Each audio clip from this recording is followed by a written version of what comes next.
Doctors have read it. What made you say how the is this person still alive?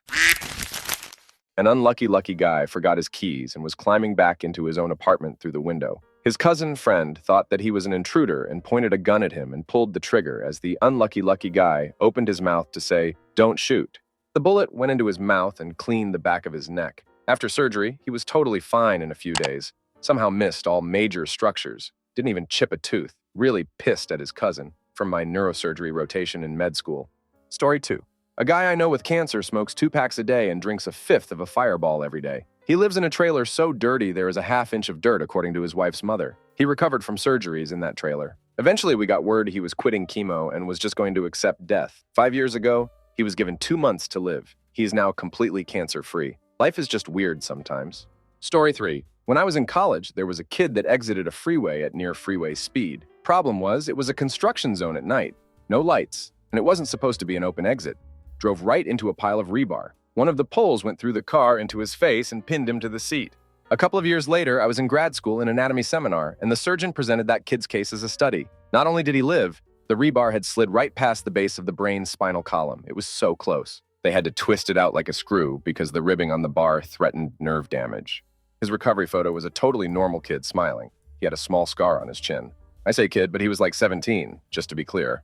Story 4. One of my prior patients is a roofer who lived a very full life of alcohol, women, and substances. He had incurable diseases and didn't really care about his health at all. He was ghostly thin and weighed 110 pounds on a 6-foot frame, which included 20 pounds of ascites in his abdomen.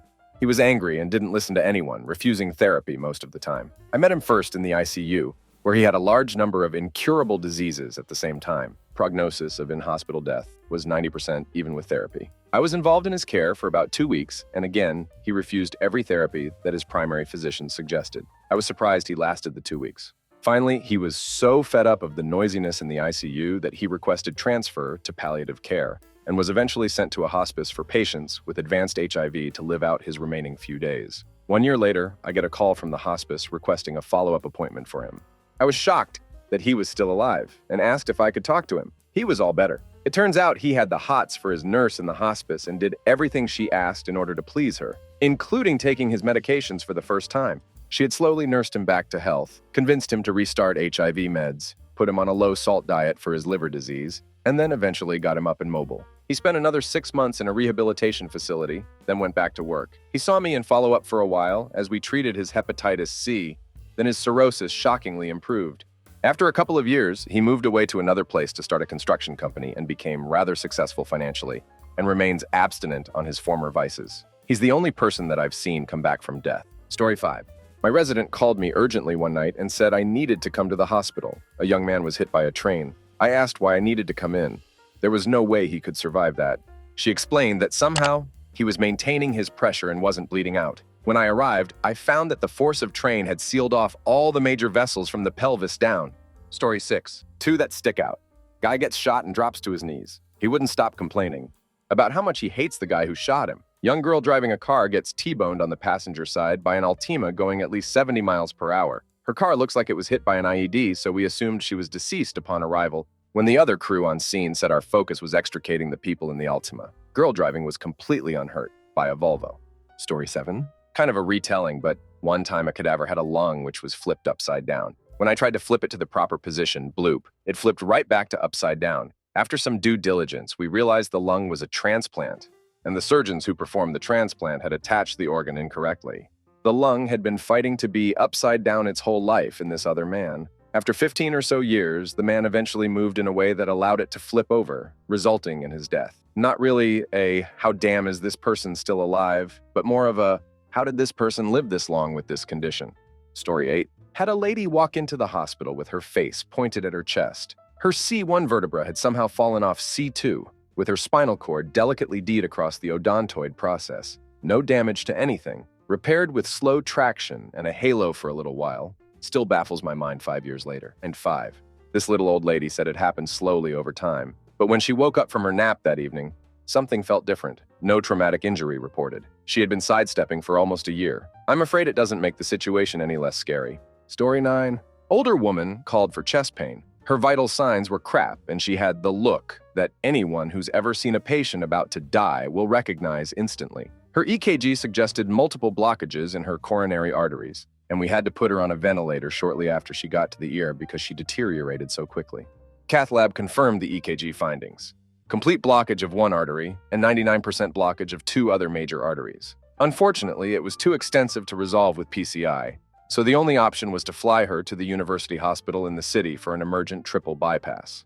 It turned out that she'd had multiple episodes like this, but not quite as severe, over the last 6 months and had refused bypass surgery not once, not twice, but 3 times in favor of a Mediterranean diet. Well, at this point, she didn't have much say anymore, and family agreed, so off to the OR she went. I took care of her again about 4 months later, and she actually seemed to have made a remarkable recovery. Story 10.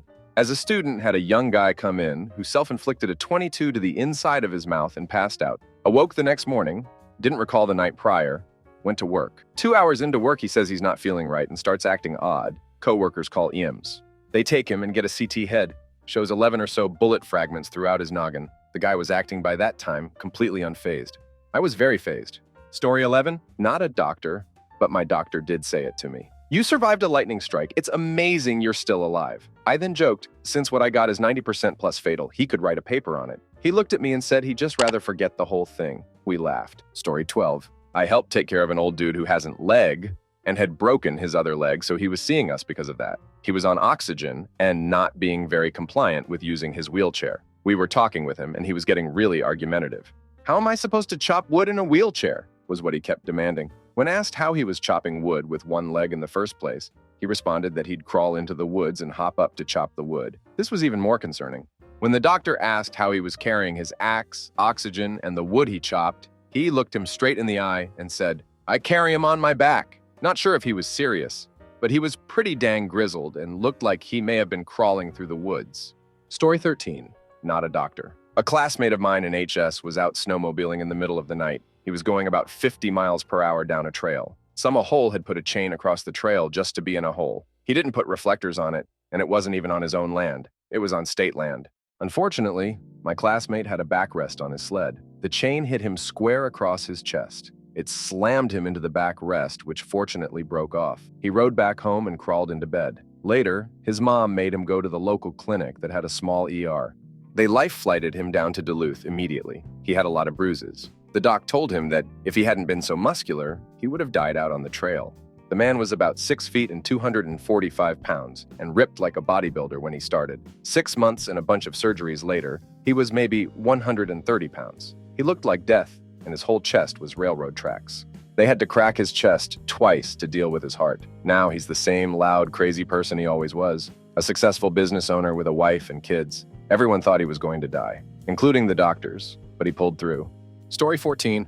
I'm still fairly new in my training, but one of the first crazy recoveries I've seen. College kid was out drinking with his buddies and had a bit too much to drink. He presumably aspirates some of his vomit, and it causes this massive inflammatory reaction in his lungs called acute respiratory distress syndrome.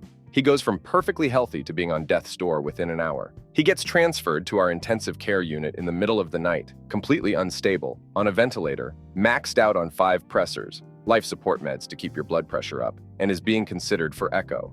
Basically, like a temporary machine bypass of your heart and lungs, used as a last-ditch effort to save someone. His parents are on a last-minute flight from out of state with no bags packed to get to their son. Our team is concerned that he won't make it through the night and brace his friends for the worst. The treatment for acute respiratory distress syndrome is actually something called proning, which is when you literally just flip the patient onto their stomach. And miraculously, 2 hours later, he is off all pressors, maintaining his own blood pressure, and, while very sedated from all the meds, he's able to respond to voice and shake and nod his head to questions. He makes full recovery 4 days later, and vowing to stay away from alcohol for a while. Story 15. Both of the stories I'm sharing occurred during the Nepal earthquake of 2015. First was a young man who had a roof fall on his head. He was trapped for 10 minutes, before being rescued and took another 3 hours to drive him to the nearest functioning hospital. This happened in a remote area, and he was taken in a taxi. His face was so swollen that it was probably more than double its original size. The top of his head was completely flat, like a dinner plate, and he had raccoon eyes. But somehow, he was showing no danger signs, and his vitals were normal. A CT scan miraculously showed that there was no brain damage or even an actual fracture. He had something called a pong fracture. The young man recovered pretty well and was discharged in a couple of days. Second was a lady. Again, the roof of her house fell on her, sadly on her belly. From what she said, she was stuck under the rubble for about 4 hours, and it took a further 3 days to airlift her to the hospital. An X-ray of the pelvis was done, which showed that it was broken badly in at least 4 places. But miraculously enough, there was very minimal bleeding. She had multiple fractures in her pelvis. Nobody can say what happened for sure, but it was thought that probably the weight of the rubble was so strong that it actually helped stop the bleeding due to the applied pressure. Story 16. For me, it was a guy who was cleaning his loaded shotgun, and one day it played havoc with him and he lost half his face. He was actually pretty good from the mid-nose up. The thing that surprised me is how good of shape he was in afterwards. He didn't even go to the ICU, we just admitted him to the med-surg floor. He was up communicating via whiteboard within a few hours and was adamant that he did not try to die. Got a psych consult anyway, but they agreed. Another inch dorsal with the barrel of that gun, and he would have been done for. Story 17. You know those big 16, 18-inch kitchen knives that everyone has? Had a lady come in with one sticking sideways out, handle on the left side and top sticking out the right. She went to, or where they removed the knife in one of the tensest, hole-clenched moments in history. Minimal bleeding. Apparently the knife split right between her major blood vessels and airway. Was lying right against them, didn't scratch them. Absolutely incredible. Story 18. Infantry guy in Afghanistan in 2009. Some old guy came up to us in a bazaar and asked us to give him a ride to a city. His arm was wrapped up. We said no, since we don't exactly do that. He unwrapped his arm. His hand wrist was missing. Everything else was green and black. I have no idea how he was alive, much less up and walking around. Story 19. Work in a hospital. A guy showed up who had burst a tire going 180 kilometers per h and flipped his car multiple times. His car was a write-off. The only injuries he got were a few scratches and a bruise. Story 20. I'm not a doctor, but I was diagnosed with Addison's at age 13 or so. Was just generally feeling lethargic, vomiting, dizzy. Mom calls the hospital with symptoms, and they say if I had all 3 at the same time to come in to be safe, orderly, or whatever, checks my pulse in the lobby. 30, 15, he laughs. Well, this one's broken, and gets another machine. 30, 15, wait, what? Calls a doctor. They double-check it and run me to the ER for fluids. Again, not a doctor here, but apparently that's not even high enough to have a pulse. They had no clue how I was walking, let alone conscious, but saw the numbers, and after realizing it was accurate, they freaked out. And of course, that freaked my mom out. They telling my mom 30, 15 is the BP of a dead person did not help. And then they said it's either autoimmune or cancer. My immune system apparently ate my adrenal glands.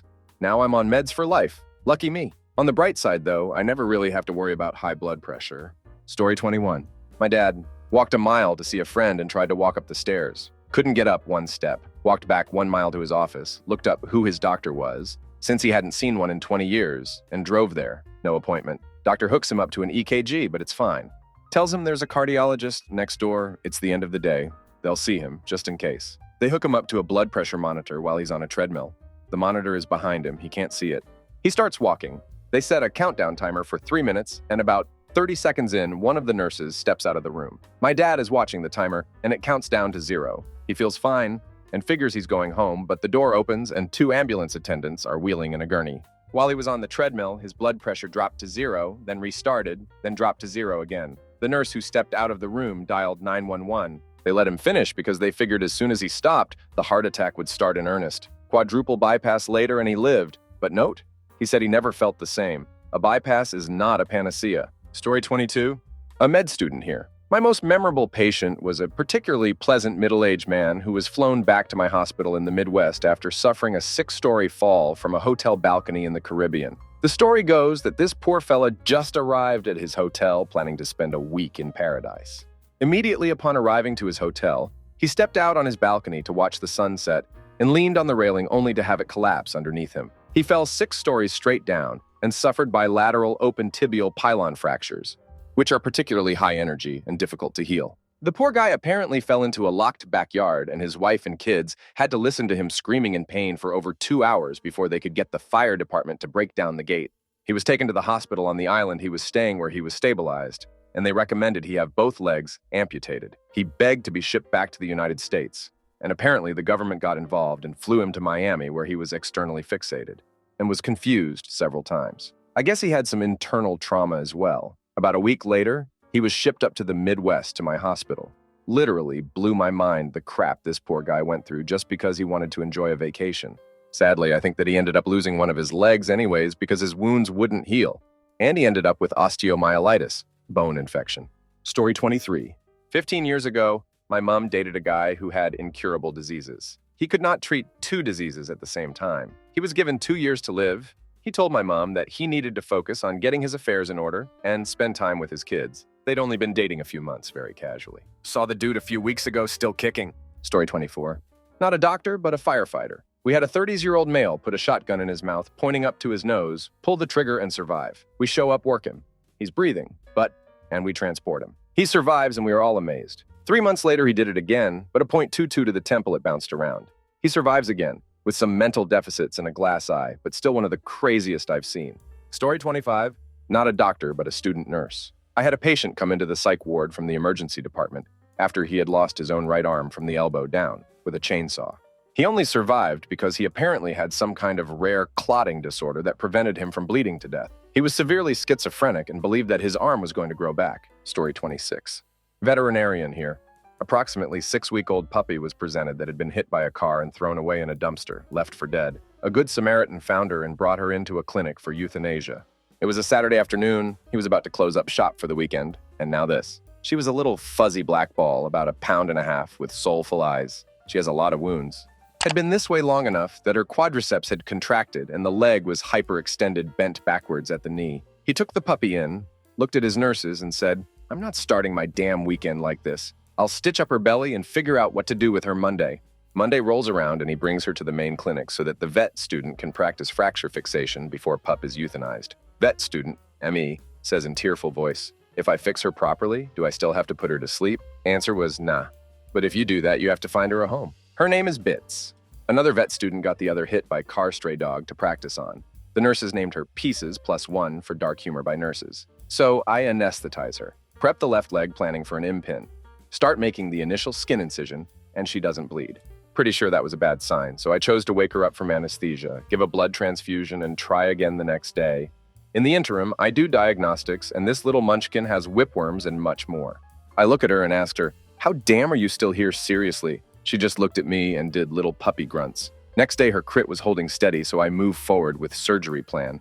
I'm pin in the femur, and I had to manually flex the knee to rip through the scar tissue and return it to normal position. She recovers well. Held her in my arms. I put her in the cage and set off down the hall to see some walk-in rooms in the meantime. 2 hours later, and I check up on her. Vitals great, in good spirits. But that damn leg is sitting backwards at the knee again. In puzzlement, I ask my mentor what I should do. He tells me to flex the knee manually again. I asked if that was safe to sedate her again so soon. He told me to do it without sedation. Cue horrified, shocked look on my face. He sees my reaction, then tells me matter-of-factly that you're going to have to do that every 2 hours for the next 2 days, or that scar tissue will just come back. I go back to the pup, love on her, and apologize ahead of time for the pain I'm about to inflict. Even with meds on board, I knew this was going to hurt like a song. She screamed in the most heartbreaking way. I was expecting her to bite me, but instead, she just licked my hand afterwards. I looked at her and said, "You have got a home, little lady. You're coming with me tonight." 2 days later, and I've got the scar tissue thing under control, but flummoxed about how to keep the leg from flipping backwards. Both back legs broken, down to one working hip and one working knee on different sides. My mentor and I put our heads together and rigged up a contraption involving small IM pins placed transversely in proximal femur and distal tibia, bent into hooks on the end, connected by steel suture to limit extension and orthodontic rubber bands to encourage dynamic flexion. We didn't have an Elizabethan collar small enough for her, so I took x-ray film and cut one out and duct taped it together. She couldn't use either back leg. She was dragging herself along using front legs when I took her outside. Cutest little Frankenpuppy. Little yippy barks looking at the squirrels in my yard. A week later, and pelvic fracture sequelae rear ugly head, her abdomen is bloated. I'm in my yard at midnight giving her mineral oil enemas and promising God if he will help her poop, I will build her a doggy wheelchair. I don't care if she never walks again. 3 weeks later, and Furball tore up her e-collar, pulled the pins out of her bone with her teeth, and 2 days later is somehow running in same yard attempting to catch squirrels. 3 months later, she is catching them and anything else she can find. She was my bestest friend for 8 years. She went on to survive 3 water moccasin bites, an attack by a boxer, and liver and kidney failure. Probably damage from the snake's damn water moccasins. I euthanized her at 8 years old after her last stay in the hospital for kidneys. She came out and her old skeletal injuries were causing her pain the day she laid on the porch and watched a squirrel in front of her without trying to chase him. She looked at me with such sadness I knew this was that quality of life moment. I took her to Popeyes and got chicken. Let her eat until she was blowed up like a tick, then to the clinic. I held her in my arms and said, Goodbye, my badass snake-killing, squirrel-chasing miracle of a best friend. I love you forever. Damn it, I'm sobbing now. I miss her so many. Story 27. Obligatory, not mine. But Dad was an ear doc, and one he told a lot, one I was present for, were a guy with a blood alcohol level of 0.85 was basically dead on a gurney without breathing. Suddenly, this man sits up and punches my dad right in the face, says, "Turn those damn lights off," and then lays back down and passes out. Apparently, he was a massive alcoholic, and no one knew how he was still alive, and he had some kind of crazy tolerance built up. Story 28. Best one I saw was a guy shot in the back, half an inch from his spine. He was totally stable, sitting and talking to us. We saw the bullet with injuries to no vital structure. Walked out a day or two later with just a Band-Aid. Literal millimeter either way, and he would have been a corpse, paralyzed, or needed major reconstructive surgery. Story 29. Mom ran a neuro-ICU and told me of this guy that came in after rebar had fallen 11 stories. Went right through the top of his skull, missed the corpus callosum, and did virtually no traumatic brain damage. Story 30. A few years back, my wife was doing clinicals at the local hospital while still in school, and a guy came in with a blood sugar of 9.9, and he was totally conscious and lucid. As a type 1 diabetic myself, I almost fell off my chair when I heard that. Story 31. Not a doctor, but March 2018. My father, who is a type 2 diabetic, ended up in the ER because of high blood sugar. Don't remember the exact number, but his blood sugar was over 1,000. Handfuls of doctors and nurses told me that was easily the highest blood sugar reading they'd ever witnessed. They couldn't believe he was alive, or at least not in a diabetic coma. His blood was the consistency of syrup. Story 32. Not a doctor, but a nuclear medicine technologist. We do heart muscle viability studies. There was a man I imaged with extreme cardiomegaly who had 9 cardiac stents, 4 prior heart attacks, and a left ventricular ejection fraction of 12%. He literally walked in and out of our department like nothing was wrong and refused to be hospitalized. Story 33. Not a doctor, but the person everyone asked, "How damn is this person still alive?" 2. Got my driver's license late. At age of 25, 2 months later, I'm driving into town when I lose control of the car. Front right tire popped for no apparent reason. It swirls out on the right side of the road. I pull back, and when I get back on the road, the car flips sideways and goes straight out to the trees. I was doing 60 miles per hour. Knocked down a couple of smaller trees and ended up wrapped around a larger one. So many things went right for me to not die. The driver's seat gave in to the pressure and folded back. So when the roof got pushed in from the tree, it didn't crush me. The angle I was in due to the seat giving in meant that there was about half an inch room between my head and ceiling of the car. Survival instincts kicked in, and I managed to squeeze out of a broken window without too much damage. Walked out to the side of the road where a car came driving back. He was driving the direction I was, but was ahead of me, saw smoke from the dry dirt where I crashed, turned around and went to help me. He called 911. Second car to show up was a nurse on her way to work at the hospital. So she had a first aid kit and patched my 2 cuts up. Next thing I know, firefighters and police and ambulance show up, and no one believes I'm the driver of the car wrapped around that tree because that person should be dead. I knew 2 of the firefighters personally, and they told me later on that they saw it was my car and were already prepared to find my dead body in the car when they arrived. And I sat there on the ground and said, "Hey, Kevin and Marcus." The relief in their face when they saw me was quite fun. Got in the ambulance, they pumped morphine in me. I joked all the way to the hospital, and the doctor asked if he could share my story with people because I was a damn legend. Story 34. Our nurse here. The one that immediately stands out in my mind was the diabetic who was, of course, non-compliant with her regimen and came in feeling like crap because her blood sugar was high. Try just below 1300. For reference, diabetics are supposed to manage their blood levels and keep them no higher than 180, and even that's kind of pushing at the limit. By all accounts, this girl should have been in a diabetic coma, at best. Yet somehow she was conscious, walking, talking, and arguing with us every step of the way. Despite the fact that her pee was almost pure sugar and resembled crystallized honey, it was a 20-minute argument to get her to stop drinking her diet Mountain Dew. She firmly believed that the fact that it was diet meant it was fine. Her blood was syrup. How we got enough to run blood tests was a minor miracle in itself. She kept complaining and asking for snacks and junk, and she was not a pleasant person at all. Obviously, she gets to go up to the ICU. 20 minutes after we get her up and transferred, she walks out of the hospital. Why? She was mad that they only would give her water to drink. Priorities, I guess. I haven't seen her since, but I still wonder about her from time to time. Story 35. My wife treated a foreign student at the university she worked at who took some drug. I don't recall which. Thought he could fly and jumped out a 3rd-floor window, landing directly on his face. He went into a coma, and when they x-rayed him or some other scan, they found he'd aspirated all of his teeth. It took days to figure out who he was and over a week to contact his family.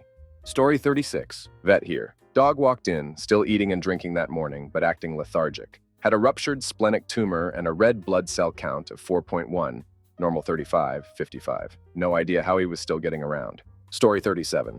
I saw a patient the other day in the ear whose sleep apnea was so bad, he would stop breathing for minutes at a time.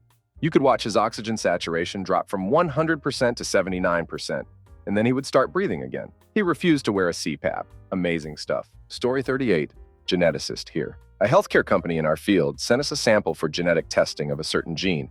The paperwork said the patient was 35 males. We found a mutation in the gene of interest, which was squarely in the category of, this person shouldn't be alive. This is a prenatally lethal disorder. Also, we noticed the sample had no Y chromosome marker. Facepalm. The provider had put the patient label on the wrong sample before mailing it to us. This crap happens way too much at some companies. Story 39. Not a doctor, but worked for 7 years in an inpatient psych ward. Had lots of alcoholics came in. One came in drunk, but walking. His back when tested was 0.68. He was awake and mostly walking. Another man took a circular saw to his inner thigh. Got 1.5 in and all the way across. Somehow missed the femoral. Crazy Git lived and had a sense of humor on day 2.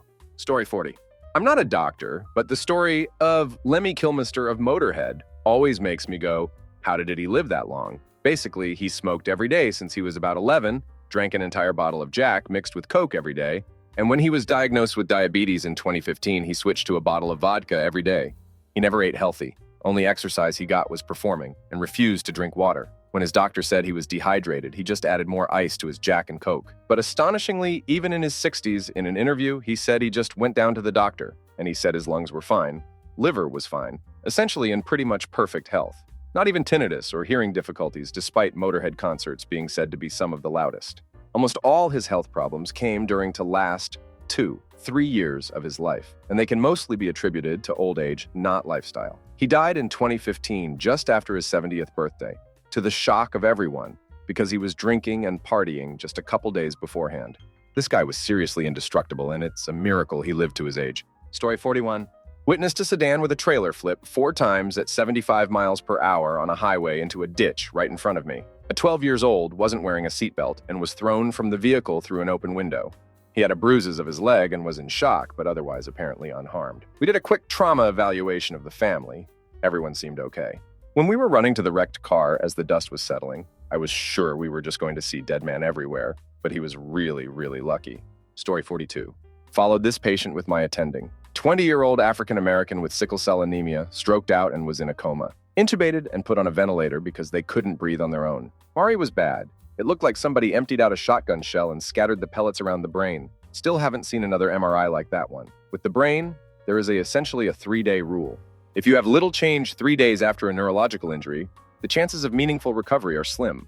Week 1 goes by, daily spontaneous breathing trials, test to see if they can breathe on their own, failed, so the patient is kept tubed, vented. Second week goes by and we hit Thursday with no change in status. My attending and I are reviewing after we see the patient, and we make the decision that the next morning we are going to encourage the family to withdraw care. Friday morning we go in. Spontaneous breathing trial has failed, but the patient's eyes are open and following us around the room. Their eyes hadn't been open over those 2 weeks prior. My attending and I was absolutely shocked. We were convinced this kid was essentially brain dead, but now we've been proven wrong. Still, we didn't hold out much hope for more improvement.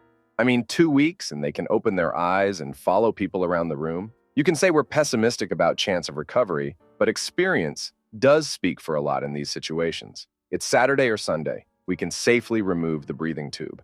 Another week goes by, the patient is able to move their head around and starts to move the arms, legs. Another week goes by, they are able to sit at the edge of the bed. During this time of rapid improvement, they still lacked fine motor skill and could not produce coherent speech. The patient would get frustrated, tearful, and despondent. In discussion with the family, I make the comment to my attending in private that the patient appears depressed. My attending brings up the likelihood of depression, and mom just snubs that. X has nothing to be depressed about. X is alive. We argue our case for depression with her. A month ago, X could walk, talk, and eat without assistance. X cannot do any of those things now. X's life won't ever be the same. X has every reason to be depressed. She was still in denial about the prospect of her child being depressed in that situation. The patient was discharged to rehab a few days after that conversation, and I don't know what happened to them after that. That case really is one of those cases that qualifies as a miracle to me. I don't believe in a higher power, but that was a very significant and completely unexpected recovery. Everybody involved in the care of that patient was sure that the patient was going to die, and we were all proven wrong. It's a nice reminder that there are outliers. Story 43. Not a doctor, but I do have a story. Friend of a friend. She was hiking and got a scratch on her leg. Later that night, she wasn't feeling well, so she went to the hospital. They said it was flu and sent her home. She went back the next day and was diagnosed with sepsis. She wound up in a medically induced coma and had to lose all 4 of her limbs and have a lot of internal issues as well. She's doing great now with prosthetics and an amazing attitude. Story 44. Not a doctor. Very good friend is an anesthesiologist here in Mallorca, Spanish island. A few years ago, this dude is brought by Coast Guard helicopter to hospital she works in. It's summer, and they always get crazy busy because of all the tourists getting ducked up and doing dumb crap. Mallorca has lots of beach resorts, big partying scene during the season. This guy is strapped to a board with neck braced, as is procedural under the circumstances, I'm guessing, because he's been fished out the sea after being spotted at 8 a.m. clinging to a rock in deep water by some chick on a paddleboard. He's conscious, clearly a bit drunk, but talking away pretty lucidly. They X-ray, MRI him, I'm no quack, to discover that he's snapped the worst vertebrae you can, the one that normally paralyzes you from the neck down, basically. She's seen it a million times. People diving off boats without checking depth, trying to jump to the pool from balconies, tens of cases every summer. Very sad. Team goes into a frenzy making sure that this guy can only blink and not move anything else. Yet no one can understand how damn he was moving his legs and arms. Long story short, they secured the brake with 2 brackets so that it couldn't shift even a fraction of a millimeter, and that was pretty much that. Disbelief. The guy is up and back at work. He lives here. A week later. The story of how he got there was pretty funny, though. He was out shaking his taint at this house party in the countryside and went for a drunken walk to smoke a cigarette and admire the stars. Maybe even shed a tear or two about how amazing life is. Type of crap I do when I'm on the Chardonnay. Problem is, he walks off a cliff in the process and falls 50 meters into the damn sea below. Enough to kill a good few of us right there. Doesn't die on impact, doesn't get knocked unconscious and drown. Thinks, damn, what happened there? And starts swimming. He said he could see the coastline with help from the moon, but it's a sheer rock face as far as he can see, but keeps following the coast regardless and swims until morning, crap-faced, with the worst broken spine you can have. At sunup, tired, damp, and no doubt slightly puckish, he finds a rock that he drags himself onto and passes out in the warm morning sun. He was pretty close to one of the public beaches by this point, hence the paddleboard lady. That's my doctor friends. Are you damn having a laugh? Medical story. It's a belter. Story 45. Not a doctor or a patient. But my so and his mom were in an accident a few years back and was T-boned by a drunk kid speeding home from prom. His mom broke her pelvis and more, but I can't remember what else she broke exactly. And she is now currently running marathons. And my so, on the other hand, broke the top vertebra in his neck, crawled out of the wreck. Somehow didn't die from breaking his neck, and on top of that, he isn't even paralyzed. And apparently he was doing push-ups with the neck brace. First kid wasn't drunk, just stupid. He was going to prom and boned us at 55 miles per hour. My mom, in the driver's seat, had broken her pelvis, various ribs, and has metal in her arm abd pelvis. My ex broke her pelvis. I broke a rib and the C4 bone in my neck. My mom was hospitalized for 5 months and is running and living. Not as well as she used to, but she doesn't quit for anything. As for me, I was hospitalized for 3 days and wore a neck brace for 2 months. Later, I would break my leg going down a half pipe on a ripstick, but that's a story for another day. Story 46. Oh, this is a good one for me.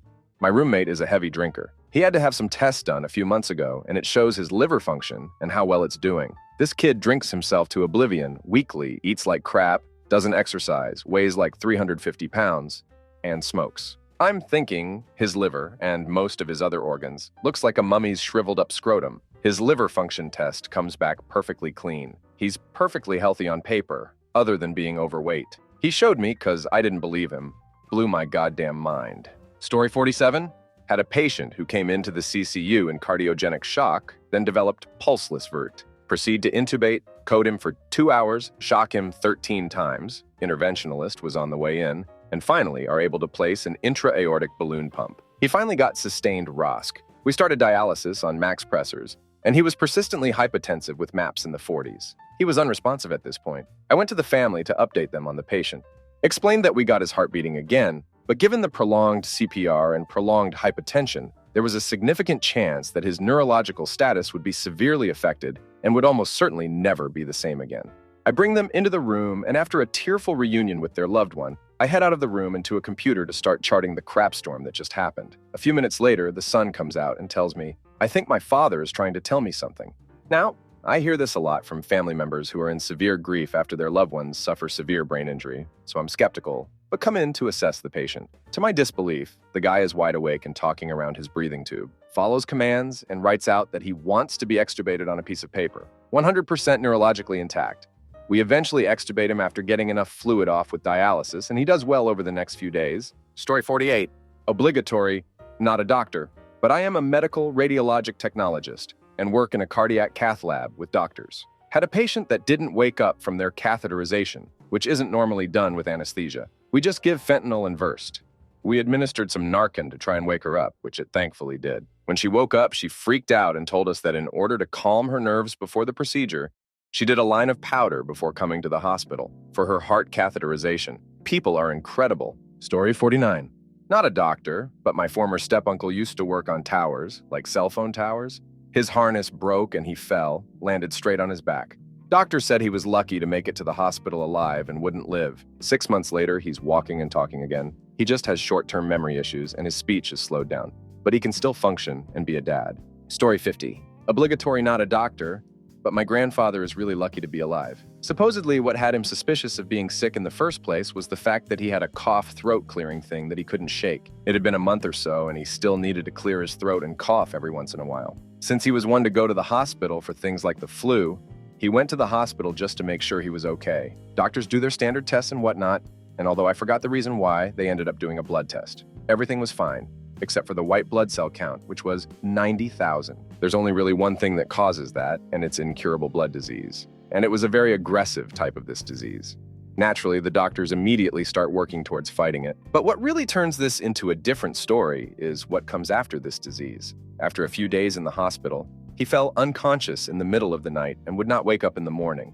More emergency tests were ran, and what turned out to be our first big deal was pericardial effusion, or that he had fluid around his heart. Not only that, right after they had managed to stabilize him from that issue, his kidney stopped functioning properly because of disease. Bone marrow tests revealed that he had a lot of chromosome damage and that his chances to live were low. We were basically preparing for the worst. As a month went by, he made a miraculous recovery just before Christmas, and he was released from the hospital, of course knowing that he was going to come back for chemo. We were all really happy that we at least got to spend Christmas at home and not in a hospital room. Shortly after Christmas, he hit his head on his bed's headrest. He was lucky my grandma was there. The cause of all this was not because of carelessness or whatever, but the fact that he is no longer able to control his blood pressure. He tried to get up in the middle of the night and almost passed out because his blood pressure had dropped so rapidly. He still has to take medicine to this day for blood pressure, and of course resumed chemo from time to time. But considering all that's happened, we're considering ourselves lucky he's still alive. Story 51. I have incurable blood disease, and every doctor who I tell my story to says they don't know how I am alive, and they've never seen numbers like mine. What incurable blood disease does in very basic terms is it messes up your white blood cells and rapidly creates them. There isn't room for actual red blood cells, white blood cells, or platelets.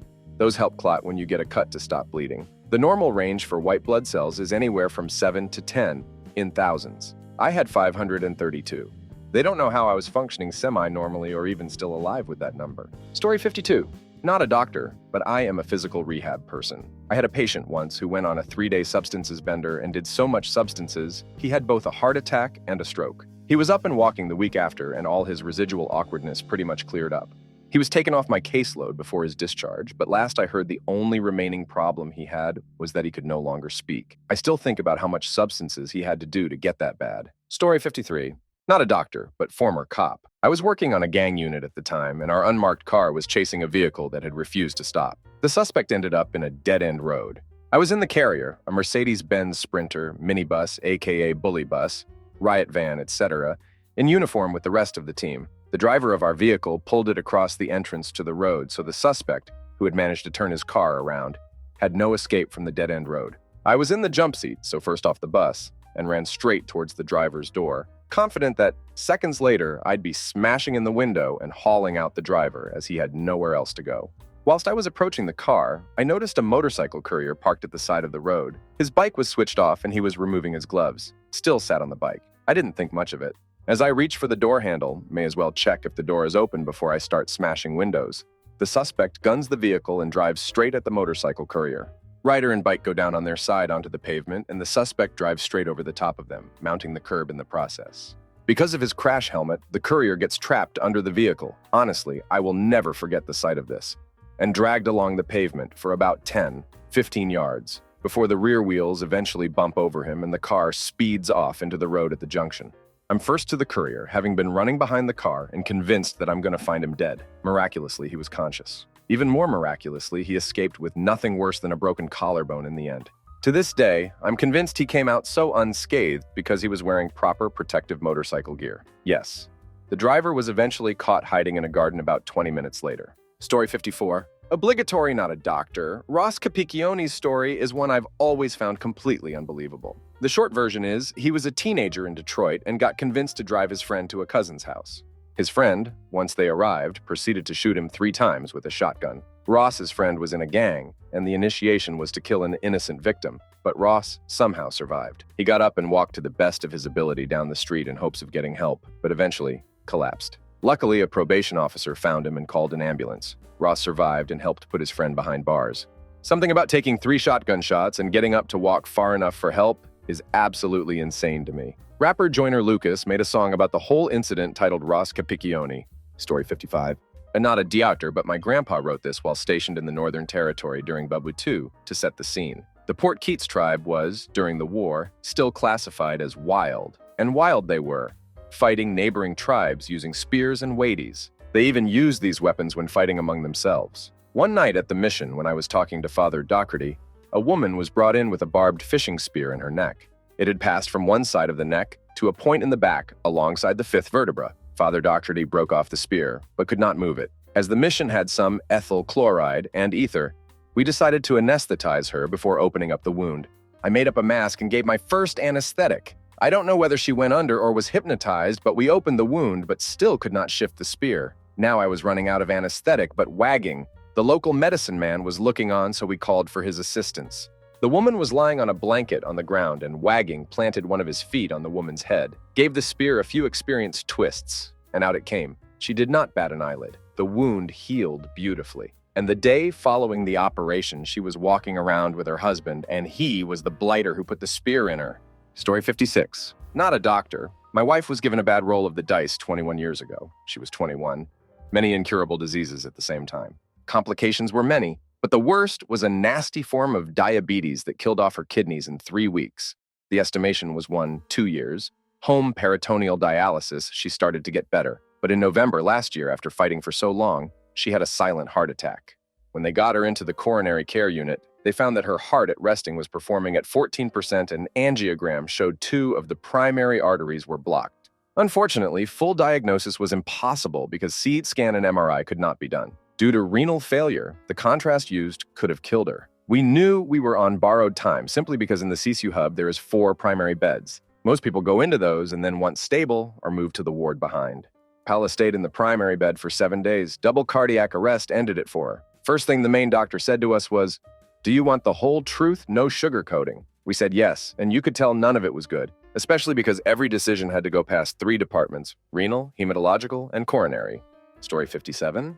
When I was 12 and got a specialist gastroenterologist for the first time, she didn't believe the upper guy ordered by my primary was accurate. Turns out 7 years of spitting up every day is bad crap. She called my mother in while I still had the tube down my throat to dress her down. Story 58. My EMT brother's story. A man gets sex on the window of the fire station and my brother rushed to aid the man. He got in an altercation with his brother-in-law over supposed stolen property, and the man had been shot and beaten with a bench and was losing blood quick, but the crazy part is the man ran to the fire station in fear.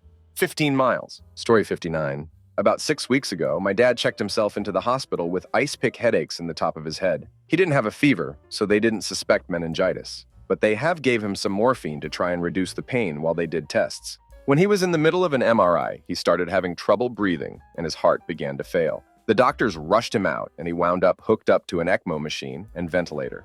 After taking blood samples, the doctors found listeria in his bloodstream that had traveled to his heart and to his brain. After about a week and a half, he was able to leave ICU and enter an acute rehab facility. He was unable to walk and had severe delirium. He seemed to be progressing for a few days, at which point he seemed to decline, and his delirium was getting worse. The doctors in the rehab facility were complacent, but after enough pushing, they did another CT scan after 2.5 weeks, which revealed hydrocephalus as a result of the meningitis. He was rushed to another hospital, back into ICU where drains were put into his brain to remove the fluid. However, one of the drains gave a failure that led to complications. Here we are about 11 days into this new ICU. All the doctors can do is hope that he becomes responsive over the next couple weeks. My family has really been through the ringer considering how healthy he was just 6 weeks ago at the age of 67. We are praying every day that he comes out of this. Story 60. I was recently admitted to the hospital myself. I had a right heart catheterization, and while I was still getting the procedure, the doc walked into the waiting room and told my husband he had no idea how I was still alive. Pressures in the right heart are supposed to sit at about 20, 25. My pressures were at 120. Apparently because of that, my blood output from my heart to my body was exceedingly low and on the verge of deadly. I thought I was fine prior to that. I had shortness of breath and an absurd resting heart rate, but apparently I was not fine. Spent the next 2 months in the hospital with an IV line to my heart. Story 61? Not a doctor. My older cousin got rear-ended at a traffic light. They took her to the ER for a basic checkup. She had no major injuries except they saw on the x-rays that she had broken her neck, and on top of that, they saw that she had previously broken her neck and it had healed. Her family does not know of any previous accident that would have given her the first broken neck. She was always in sports all through school and college. No sports injuries? She survived having 2 broken necks. She was never paralyzed. She is perfectly healthy now. Story 62. Not a doctor, but the story of Wenceslas Mogul gave me this reaction. During the Mexican Revolution, he was captured and executed without a trial by an impromptu firing squad. 10 bullets, he survived the ordeal and once appeared on Ripley's Believe It or Not. Dude's face got super ducked up, dude. He survived. 10 good shots. I'll take them all. They call me El Fusilado. Story 63. My buddy is a cardiologist. When he was still in training, he wrote up an interesting case where a young man had been beaten with the knife. The interesting thing is that the stab wound entered the heart in a way that perfectly filleted the left and right ventricles and created a separate chamber in between the two. Had been beaten millimeters to either side, he could have very well just died. Story 64. Some family friends of ours have a daughter. She was a toddler at the time. She was laying behind her dad's of 250 and he didn't know she was there. He backed right over her chest, knocked her out, but other than that, she sustained no other injuries and was released from the hospital after 24 hours. Story 65. I had a patient that had severe viral meningitis from a previously unknown virus, almost died. A year later, they contracted an extremely rare infection, typically found only in livestock, with only 7 known cases within humans at the time, following surgery to remove a large lipoma under the knee. The wound was incorrectly stitched, one wasn't removed, and the wound healed over it, leading to subsequent infection. I don't quite remember the name of it, only a GP, although it wasn't considered zoonotic on account of you having a higher chance of getting struck by lightning 3 times. Again, almost died. It was a standing joke that they are a walking biohazard. Only a matter of time before they contract something that kills us all. Story 66? As a surgical intern, had a guy impale himself on a metal fence for a good 15 centimeters trying to get to a closed ATM to buy a round for his mates on a Thursday night. Missed the left femoral artery by a hair. Did some damage to the major vein, but walked out of the hospital with nothing but the nickname Perineum Kebab. Story 67? Not a doctor, but this is something that happened to me. Had a bad stomach ache one night. It was kind of painful, but I thought maybe it was bad gas or constipation or something. Woke up the next day and the stomach pain was gone, but I had a bad flu, or so I thought. A week or so later, I was only getting worse, so my mom made me go to the doctor. Long story short, my appendix was in the night I had a stomach ache, but the pain wasn't bad enough for me to realize it was that serious. It had been ruptured for over a week. I had a long surgery to get everything cleaned up and spent 10 days in the hospital high on morphine hay. The surgeon and nurses kept saying how lucky I was to be alive. Story 68. Not a doctor, but was a respiratory therapist. Was working on the hospice floor, and we got a patient who had incurable disease, to the point she couldn't eat and had to have an NG tube. The doctor gave her no more than a few weeks. So the weeks go by and she seems to be looking better. A few months go by and they take the NG tube out because she passed a swallow evaluation. They did a scan and she is cancer-free. She was pissed. She had sold her home, given personal items away, etc. as she was preparing to die. I still remember her yelling, "Well, where damn am I supposed to go?" Weirdest case I've ever seen. Story 69. When I was in medical school in a third world country, there was a patient who came into the clinic because of his diabetic foot ulcers. This didn't baffle me much, because they're unfortunately quite common there. What made me squirm were the living, wiggly things I saw within those ulcers on closer examination. I spent the next week soaking and re-soaking the foot in saline and some other solution, and slowly extracting those maggots out. After all that, we were actually able to save his foot. He got crazy lucky, but I still never understand how people let things get so bad before they decide to come see a doctor. Story 70? Story time. I'm not a doctor, but this is a true story. My wife, before we were married, was ventilated and suffers from a neuromuscular skeletal disease. She's also very petite. She goes into the hospital with pneumonia and it just keeps getting worse. Yada yada yada, small details, slow decline. She tells the doctors on her whiteboard to pull the vent. She's done with it. They say that 100% doing so will be the end of her. She signs the papers and gets it done. A couple hours go by with the expected slow decline. Then she just shifts gears and powers up. Serious, just gets steadily better minute by minute. I'm not religious, but it was a miracle. Second miracle I witnessed from her was when she agreed to be my wife. Story 71. I'm not a doctor, but have had doctors say it to me after survived DVAT with bilateral saddle pulmonary embolism that filled both lungs. I walked into the hospital, and they were pretty much told me I was a dead person walking because my heart and lungs were slowly dying. IQ people told me to not be upbeat because I could die right in front of them. Yeah, that was apparently a good case of what the duck for a good few of them, including my GP, who actually kept ringing the hospital to make sure I hadn't died on her. This May will be 3 years since that happened. Story 72. Not a doctor. When I was 17, I got mononucleosis and didn't address it for about a week. I eventually walked into the doctor's office with a fever of 106. My doctor said he had never seen someone with a fever that high who was able to walk. Apparently at 103 degrees, the heat starts to kill brain tissue. By 105, the average person falls into a coma. 107 or more, you're as good as dead.